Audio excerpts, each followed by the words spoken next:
All right, so the Townshend Acts reflect Parliament's effort to tax the colonists the way they want to be taxed.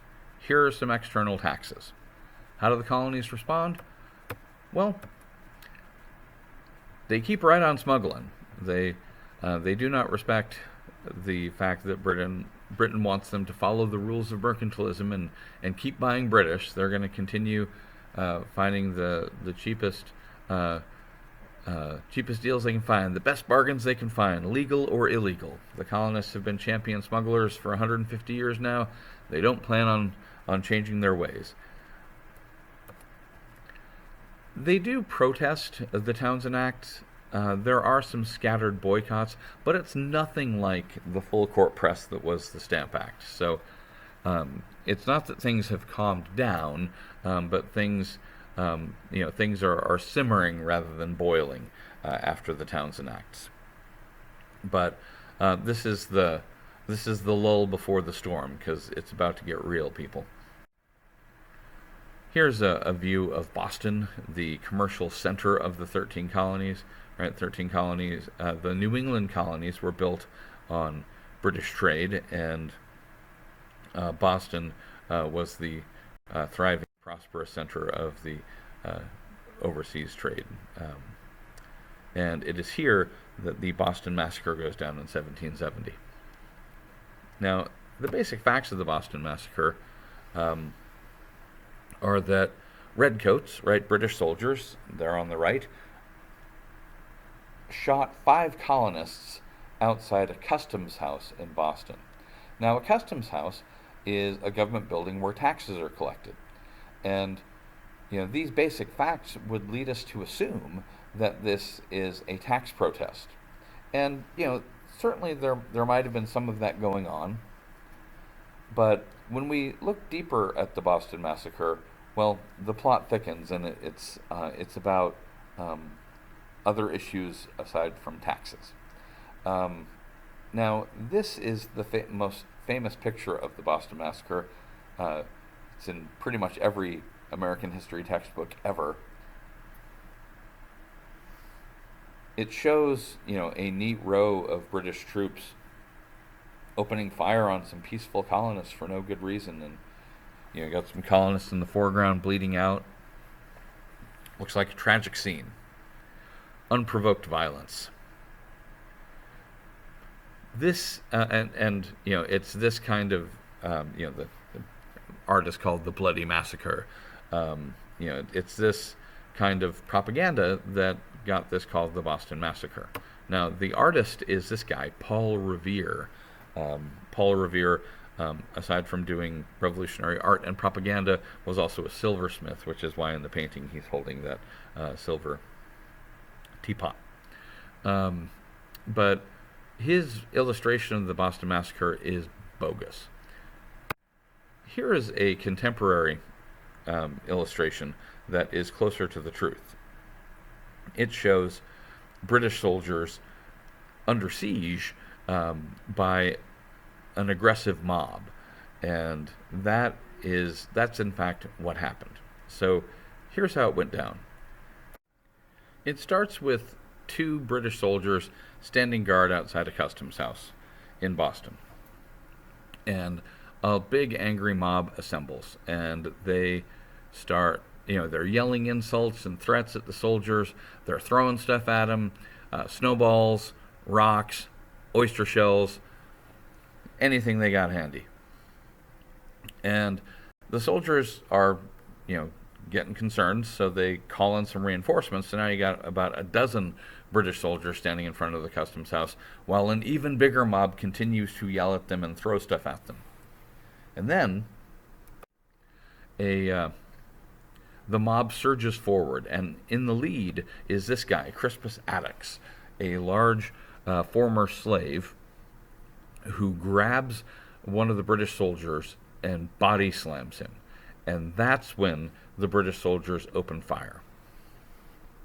That volley kills Attucks and 4 other colonists, and the mob scatters. So that's pretty much the end of the incident. Now, who was in this mob, and what were they upset about? Hint: it wasn't just taxes. In fact, taxes were probably the least of their concerns. A greater concern than taxes was the long-standing British suspicion of standing armies, right? This goes way back in English political tradition. The belief that having a standing army, a permanent, full-time professional army, is really only a tool of oppression. It's useful only for a government that is trying to take people's freedom away. And this long-standing tradition made Bostonians not want British soldiers in Boston. The colonists, generally speaking, wanted British soldiers on the frontier killing Indians to make room for more farmland for British colonists, but they didn't want them in the city, making them follow the law. They were really upset about the ongoing crackdown against smuggling, and they didn't want the British Army on the scene as muscle to make them obey laws like the Townshend Acts. Also, the British wanted the colonists to provide quarters, wanted them to provide housing and food for the soldiers stationed in colonial towns and cities. Colonial governments typically refused to do that. And so this was a long-standing bone of contention between Britain and the colonies.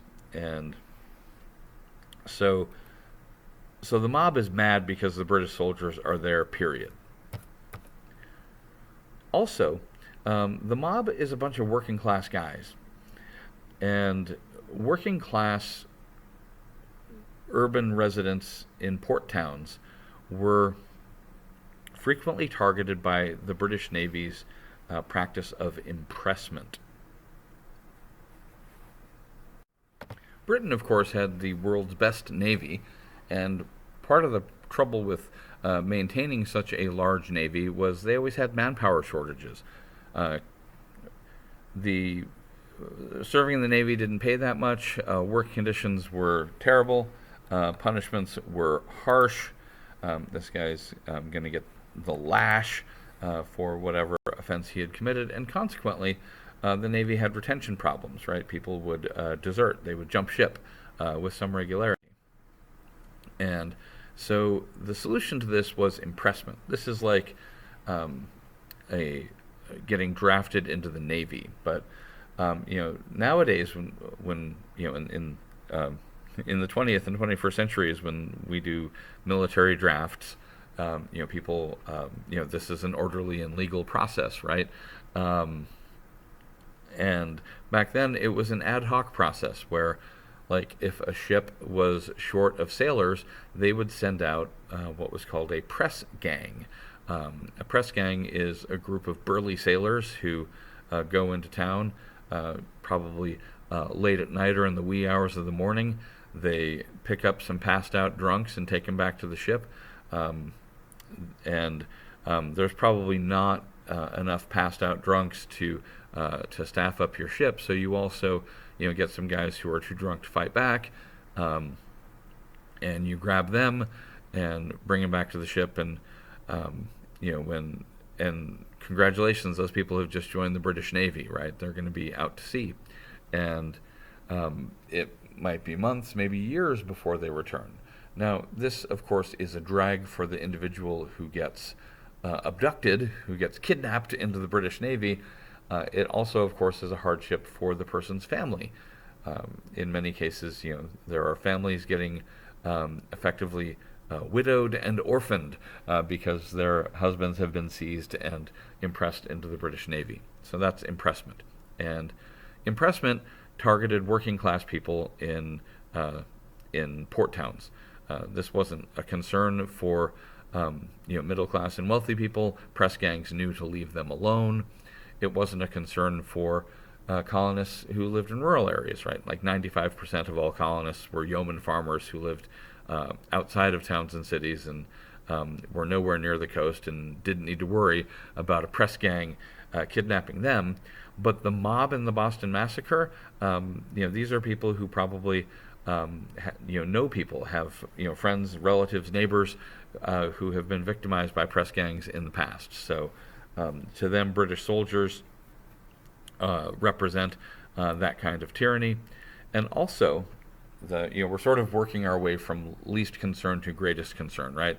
The mob was probably least concerned about taxes, next most concerned about the standing army issue, even more concerned about impressment, and most concerned of all about job competition from these soldiers. Now, at first it seems weird. How are the soldiers in job competition with them? They're not soldiers. The mob isn't. No, the mob, mostly dock workers, making their living loading and unloading ships down at the docks. But the soldiers, they're full-time soldiers, but in their off-duty hours, they would sometimes go down to the docks to pick up some part-time work. And so, the colonial dock workers really resented that, because the soldiers would work for cheap, right? They're just working for pocket change. They're working for spending money. They've got a place to stay. The army has provided that. They've got food to eat. The army has provided that too. They don't have families to take care of, so they're just working for spending money, and they're willing to work for cheap down at the dock in their off-duty hours, as opposed to the colonial dock workers who probably do have families to support, and they need a living wage because they got to pay rent. They got to put food on the table. And so they're angry at the British soldiers because they view them as unfair job competition. And so this is why the mob is so angry at the soldiers. This is why they're threatening the soldiers and pelting them with projectiles and ultimately charging them. The soldiers in the Boston Massacre get arrested and charged with murder, and now they're going to have to stand trial before a jury of colonists. And if they're found guilty, they're going to hang. They will be executed. Now, at this point, something surprising happens. John Adams, cousin of Sam Adams, also a Whig, also a big critic of the British and British efforts to tax the colonies, he volunteers to serve as the defense attorney for the soldiers in the Boston Massacre. Now, this is a really brave move on his part, because right now, before he volunteered to serve as defense attorney, John Adams was a popular Whig leader. But now, a bunch of Whigs are going to be angry at him because he's defending the soldiers charged with murder in the Boston Massacre. This is, the bravery of Adams in this instance is comparable to the risk taken by Republicans who voted for the impeachment of President Trump last year in the Senate and the House. They faced fierce blowback. For some, it's the end of their political career, because most Republicans, of course, were supporting President Trump and were angry at Republicans who broke ranks and voted to impeach him. So Adams is facing that kind of blowback. A couple years later, he wrote about it.